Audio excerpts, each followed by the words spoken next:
اعوذ باللہ من الشیطان الرجیم بسم اللہ الرحمن الرحیم۔ ساجد شاہ ٹی وی چینل دیکھنے والے ناظرین کو مشتاق علوی کا سلام۔ ناظرین کرام، آج کی ویڈیو میں اور آئندہ آنے والی ویڈیو میں بھی ہم انشاءاللہ تعالی لسان عربی یعنی عربی زبان کو سیکھنے کی کوشش کریں۔ ناظرین ایک بات یاد رکھیے گا کہ عربی زبان میں 80% الفاظ اردو کے استعمال ہوتے ہیں اور وہی الفاظ ہوتے ہیں جو عام اردو زبان میں آپ استعمال کر رہے ہوتے ہیں۔ وجہ یہ ہوتی ہے کہ آپ کو ان کا علم نہیں ہوتا اور استعمال کا طریقہ نہیں آتا۔ تو ہم ان آئندہ آنے والے جتنے بھی پروگرام ہیں اور جتنی بھی ویڈیوز ہیں، ہم انشاءاللہ تعالی ان الفاظ کو استعمال کا ہنر آپ کو بتائیں گے اور عربی سیکھنے والے جتنے بھی لوگ ہیں یا جتنے بھی عربی سیکھنے کے شوقین لوگ ہیں، ان سب کو ایک آسان راستہ بتائیں گے عربی کے سمجھنے کا، کیونکہ اس دور میں ملا جب بھی عام لوگوں کو دباتا ہے تو عربی کے ذریعے سے ہی دبانے کی کوشش کرتا ہے۔ نالج کے اعتبار سے ایک عام شخص ان سے نالج کا شوقین ہوتا ہے، ان سے بہتر نالج رکھتا ہوتا ہے، لیکن عربی نہ آنے کی وجہ سے وہ تھوڑا سا دب جاتا ہے۔ پھر قرآن مقدسہ جو ہمارے لیے ہدایت بن کے نازل ہوا اور اللہ وحدہ لا شریک نے ہمیں ایک ضابطۂ حیات کے طور پر دیا ہے، ہمارے لیے قرآن ضابطۂ حیات ہے، تو اس کے سمجھنے میں بھی ہمیں عربی کی ہی سمجھ بوجھ ہونا ضروری ہے، تاکہ ہم جو وحدہ لا شریک کی ڈیمانڈ ہے اور جو مقاصد ہیں ان مقاصد تک ہماری رسائی ممکن ہو سکے۔ تو اس ضرورت کو محسوس کرتے ہوئے ہم نے یہ طے کیا ہے کہ ہم جو کورس تقریباً 6-7 سال میں کرایا جاتا ہے اسے ہم 2-3 ماہ میں کمپلیٹ کرا کے اتنی عربی ہم 2-3 ماہ میں سیکھ لیں گے جتنی عربی 24 گھنٹے دے کے 6 سے 7 سالوں میں سیکھی جاتی ہے۔ انشاءاللہ تعالی آپ حضرات اگر دلچسپی رکھیں گے اور ہم سے تعاون کریں گے تو انشاءاللہ ہم آپ کے وقت کو بھی بچائیں گے اور عربی بھی آپ کو بہتر طریقے سے سکھانے کی کوشش کریں گے۔ تو آج کا سبق ہم شروع کرتے ہیں اور عربی فہمی کے لیے ہم کوشش کریں۔ دنیا کی کوئی بھی زبان ہو یا کسی بھی زبان کا کوئی جملہ ہو، اس کے اجزاء 3 ہوتے ہیں۔ پہلا جز اسم ہوتا ہے یا، فعل ہوتا ہے یا حرف ہوتا ہے۔ دنیا کی کوئی بھی زبان ان 3 اجزاء سے خالی نہیں ہوتی۔ لکھ لو، دنیا کی کسی بھی زبان کے 3 اجزاء ہوتے ہیں: اسم، فعل اور حرف۔ 3 جز، 3 اجزاء۔ اجزاء بھی ہم اسے لکھ سکتے ہیں، 3 اجزاء ہوتے ہیں: اسم، فعل، حرف۔ کوئی بھی زبان ہو اس کے 3 اجزاء ہوتے ہیں: اسم، فعل اور حرف۔ ان 3 اجزاء سے کائنات کی کوئی زبان، چاہے وہ انگلش ہو، چاہے ہسپانوی ہو، چاہے فلسطینی ہو، چاہے لاطینی ہو، چاہے اردو ہو، چاہے پنجابی ہو، یہ 3 جز اس میں لازمی پائے جائیں گے، اسم، فعل اور حال۔ آپ روزانہ کی بنیاد پر اردو بولتے اور پڑھتے ہیں، پنجابی بولتے اور پڑھتے ہیں، انگلش بولتے ہیں اور پڑھتے ہیں۔ آج ہم بحث کریں گے اردو کے فقط، اور اس طرح آپ کی چاروں طرف اردو بولی اور سمجھی جاتی ہے۔ جو لوگ صرف اردو بولنا اور سمجھنا جانتے ہیں مگر اردو لکھنا اور پڑھنا نہیں جانتے، عموماً انہیں جاہل کہا جاتا ہے۔ کیا کہا جاتا ہے؟ جاہل۔ جو اردو نہیں جانتے ان کو عموماً کیا کہا جاتا ہے؟ جاہل، لکھنے۔ جو لوگ اردو پڑھنا اور لکھنا نہیں جانتے، فقط بول سکتے ہیں، انہیں کیا کہتے ہیں؟ عمومی طور پر انہیں جاہل کہا جاتا ہے۔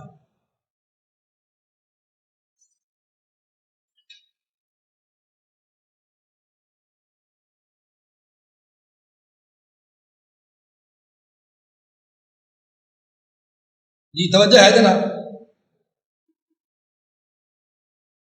انہیں جاہل کہا جاتا ہے۔ ایک مثال سے میں یہ آپ کے سامنے سے اجاگر کرنے لگا ہوں۔ آپ ایک ان پڑھ شخص کو بلائیں، جب وہ آپ کے قریب آ جائے تو آپ اس کو جاہل کہہ دیں تو اس کا چہرہ غصے سے سرخ ہو جائے۔ پتہ چلا ان پڑھ ہونے کے باوجود وہ لفظ جاہل سے واقف ہے، اس لفظ سے وہ واقف ہے۔ یعنی عموماً آپ نے کہا ہوگا، کسی بھی دیکھا ہوگا، مشاہدہ ہوگا آپ کا، کسی بھی ان پڑھ شخص کو آپ جاہل کہو گے تو وہ برا منائے گا۔ اس کا برا منانا اس بات کی دلیل ہے کہ وہ اس لفظ جاہل کو جانتا ہے۔ Are you understand? تھوڑے دیر ہندو بولو یار، آئی کنٹیکٹ ہونا ضروری، ٹھیک ہے؟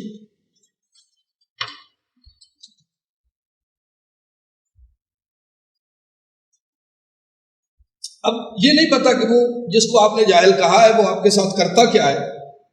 یہ تو جو کرے گا وہ کرے گا، یا جس نے بھی اسے جاہل کہا ہے وہ اس کے ساتھ کیا کرے گا اس کا پتہ نہیں ہے۔ لیکن ایک بات سمجھ میں آ گئی ہے کہ اس کا برا منانا، اس کا غصہ کرنا اس بات کی دلیل ہے کہ وہ لفظ جاہل سے واقف ہے اور جاہل کے معنی اسے پتہ ہے۔ اور پھر کچھ دنوں کے بعد اسی جاہل کو بلا کے آپ اس کے سامنے ایک اور لفظ بولیں گے تو اس کا چہرہ خوشی سے کھل جائے گا۔ وہ کیا ہے لفظ؟ جی وہ لفظ ہے عاقل۔ عاقل۔ آپ کسی بھی شخص کو اس کے سامنے عاقل کہیں گے تو وہ خوش ہوگا۔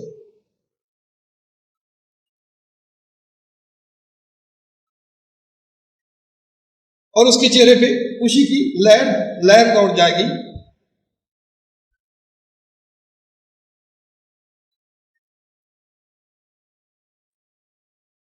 اب اس کا خوش ہونا اس بات کی دلیل ہے کہ وہ لفظ عاقل سے واقف ہے، ٹھیک ہے؟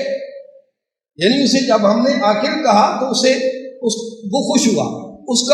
اس کی خوشی یہ بتا رہی ہے کہ وہ لفظ عاقل کے معنی جانتا ہے اور اسے معلوم ہے کہ عاقل کیسے کہتے ہیں۔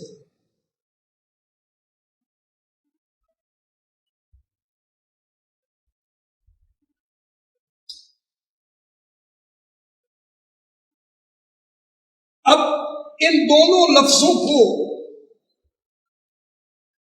وہ جانتا ہے، لیکن آپ کو پتا ہے کہ وہ ان پڑھ شخص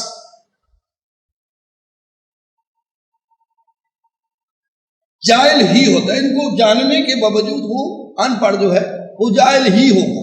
اب یہ نہیں ہے کہ یہ دونوں لفظ کو جاننا اس کے علم پہ محیط ہے کہ وہ عالم ہے جی، یعنی بہت سے لفظوں کو جاننے والا بندہ عالم نہیں۔ اب ایک بے وقوف شخص کو بھی آپ کہیں عاقل کہہ دیں، اب اس کی ظاہر ہے اتنی ذہنی وسعت نہیں ہوگی جتنی ایک عالم کی وسعت ہوگی، جتنی ایک جاننے والے کی ذہنی وسعت ہوگی، ان پڑھ کی اتنی ذہنی وسعت نہیں ہوگی، لیکن ان دو لفظوں سے وہ واقف ہے۔ اسے جب آپ نے عاقل کہا تو وہ خوش ہوا، لیکن ہے ان پڑھ۔ اس کا خوش ہونا اس بات کی دلیل ہے کہ اس کی سمجھ میں آ گئی ہے بات۔ جاہل اور عاقل کا ڈفرنس جو ہے، جو فرق ہے، اس کو وہ جانتا بھی ہے اور پہچانتا بھی ہے، لیکن آپ کو پتا ہے کہ وہ عاقل نہیں ہے، ان پڑھ ہے، عاقل نہیں ہے۔ یعنی جتنی اس کی عقل ہے، بس اتنی محدود عقل کے ساتھ وہ زندگی کو گزار رہا، اور اس میں جہالت بھی موجود ہے، اور یہ بھی کنفرم حقیقت ہے۔ اب عاقل کون ہوتا ہے؟ عاقل کی تعریف کیا ہے؟ عاقل اس شخص کو کہتے ہیں جس میں عقل موجود ہے، عقل والا۔ عاقل کون ہوتا ہے جی؟ عقل والا۔ اور جاہل کون ہوتا ہے؟ جہالت والا۔ اب ہم آگے بڑھتے ہیں اور ایک اور شخص کو، ایک اور لفظ کو یہاں پہ لیتے ہیں۔ اگر اسی ان پڑھ کو آپ کامل کہہ دیں تو شاید وہ کامل کے بارے میں نہیں جانتا ہو۔ ایک لفظ ہے کامل، اسی ان پڑھ شخص کو آپ کامل کہہ دیں۔ جب آپ کامل کہیں گے تو اس لفظ پر اس کے کوئی چہرے کا امپریشن آپ کے سامنے ظاہر نہیں ہوگا۔ کیوں؟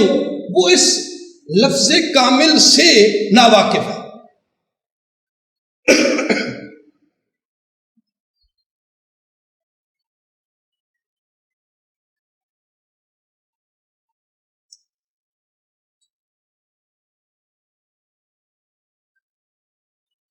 بات سمجھ میں آ گئی ہے؟ یعنی آپ کامل پہ اس کے چہرے کا کوئی امپریشن نہیں آیا، آپ نے کامل کہا، اس نے اسے نارمل ہی لیا۔ اب اس کا نارمل لینا اس بات کی دلیل ہے کہ وہ کامل کے لفظ سے ناواقف ہے، لیکن آپ کسی عالم کو کامل کہیں گے تو اس کے چہرے کا امپریشن اس سے مختلف ہوگا۔ کامل کسے کہتے ہیں جی؟ کمال والا۔ جس میں کمال ہو اسے کامل کہا جاتا ہے، کمال والا۔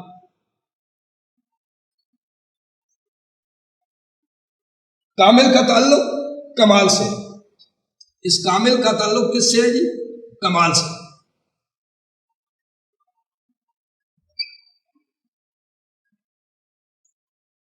اگر اس میں کمال ہوتا تو وہ ان پڑھ ہوتا۔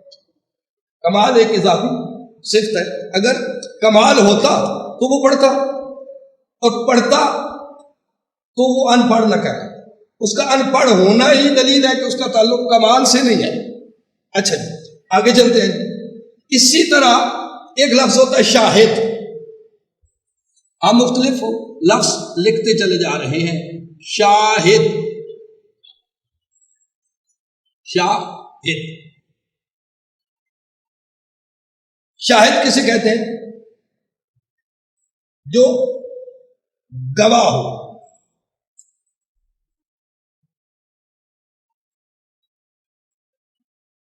گواہ یا شہادت والا، سے شہادت والا بھی کہا جاتا ہے۔ عینی شاہد اسی سے، شہادت والا، گواہ۔ شہادت وہ والی شہادت نہیں ہے جو زخم کھا کے پھر بندہ مر جائے اور شہادت ہو، بلکہ یہ وہ والی شہادت ہے جو کوئی بھی حادثہ رونما ہو یا کوئی بھی واقعہ رونما ہو اور وہ واقعہ کے وقت موجود ہو، اسے شاہد کہا جاتا ہے۔ ایک اور لفظ لیتے ہیں جی، عابد۔ عابد، عابد، عابد کسے کہتے ہیں؟ عبادت والا۔ عبادت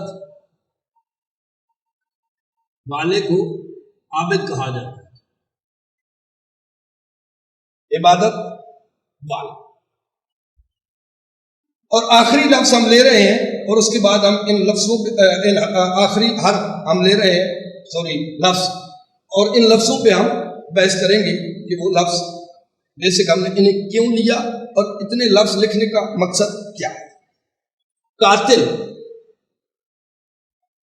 کیا معنی ہے جی قاتل کی؟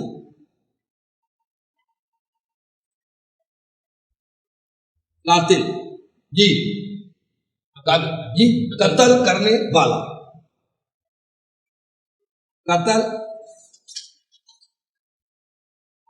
کرنے والے کو قاتل کہا۔ ہم نے کیوں لیے جی یہ لفظ؟ اس کی وجہ کیا ہے؟ ہم نے یہ لفظ لیا جاہل، عاقل، کامل، شاہد، عابد، قاتل، 1 2 3 اور 3 6، 4 5 اور 6 لفظ ہم نے لیے۔ ان 6 لفظوں میں ایک شے مشترک ہے، وہ کیا ہے؟ مشترک چیز یہ ہے کہ جو اس کا پہلا لفظ ہے، لفظ نمبر ایک 6 کے 6 لفظوں کے پہلے حرف پہ فتح ہے، یعنی زبر ہے۔ پہلے لفظ پہ زبر، اور دکھنے میں بھی یہ لفظ تمام کے تمام الفاظ جو ہیں یہ ایک جیسے نظر آ رہے ہیں، مشترک نظر آ رہے ہیں، دکھنے میں بھی یہ مشترک نظر آ رہے ہیں، اور پھر بولنے میں بھی آپ دیکھیں گے کہ یہ مشترک ہی نظر آ رہے ہیں، ان کا اشتراک ہے۔ پہلے حرف پہ زبر اور دوسرے حرف پہ سب کے زیر ہے۔ دوسرا حرف الف ہے اور الف بالکل ساکن ہے، دوسرا حرف الف ہے اور الف ٹوٹل ساکن آ رہا ہے، جو زبر کے ساتھ مل کے آواز کو پیدا کر رہا ہے۔ لکھ لیں، دوسرا حرف الف ہے سب کا، اور وہ الف اپنے پہلے حرف کے ساتھ آواز کو پیدا کر رہا ہے، اور تیسرا حرف جو ہے وہ زیر والا ہے۔ تیسرا حرف زیر والا ہے اور چوتھا جزم والا ہے۔ تو پہلے حرف کو ہم کیا کہتے ہیں؟ عربی زبان میں اسے مفتو کہا جاتا ہے۔ مفتو یعنی زبر والا، زبر کو کیا کہتے ہیں جی؟ مفتو۔ لکھ لو، زبر کو مفتو کہتے ہیں۔ ہاں جی، تو زیر والے کو کیا کہتے ہیں جی؟ یہ زیر ہے جی، زیر کو ہم مقصور کہیں گے، مقصور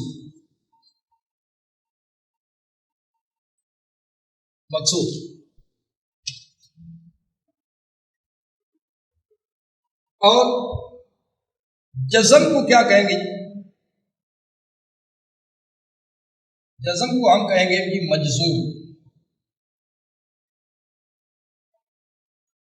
جزم مجزوم، عربی لغت میں اسے مجزوم کہتے ہیں۔ مفتو، مقصور، مفتو، مقصور اور مجزوم، اردو میں جزم کہتے ہیں اور عربی میں سے اس لفظ حرف کو مجزوم حرف کہا جاتا ہے۔ زیر والے کو کیا کہتے ہیں جی؟ مقصور، حرف مقصور، اور زبر والے کو کیا کہتے ہیں؟ مفتو۔ آگے بڑھتے ہیں۔ نمبر 4 سب کا چوتھا مجزوم ہے یعنی جزم والا ہے، اور نمبر 5 سب میں کل 4 حروف ہیں، 1 2 3 اور 4۔ ان سب کے اگر گنتی کریں گے تو یہ سارے کے سارے مجموعہ ہے 4 حروف کا۔